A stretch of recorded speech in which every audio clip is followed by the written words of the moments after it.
Nakapanayamang aktor na si Gerald Anderson nang mag-guest siya sa The Men's Room ni Jana Gibbs at Stanley Chi. At dito ay natanong siya kung tinawagan na ba siya ng ama ni Julia. Sagot ni Gerald ay oo, tinawagan siya. Kaso ayaw niyang makialam sa pinagdadaan ng issue sa pagitan ng pamilya ni Julia Barreto at Dennis Padilla. Sinabi rin ni Gerald na kahit may alitan ng dalawang panig, ay wala siyang kinakampihan sa kanila. Ako naman, outside ako but I support both sides kasi syempre pamilya yan. Again, hindi tayo pwedeng makisali dyan. Giit niya.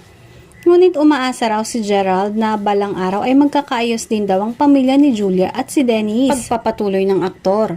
Galing din naman daw siya sa broken family. Kaya umaasa siya na maayos ang problema ng pamilya ni Julia. Ipinagdadasal din daw ng aktor na dumating din ang panahon na maging okay na ang lahat. Kung matatandaan, taong 2019 pa nang tinawagan ni Dennis si Gerald matapos pumutok ang kontrobersya na kinasangkutan ng huli kasama si Julia.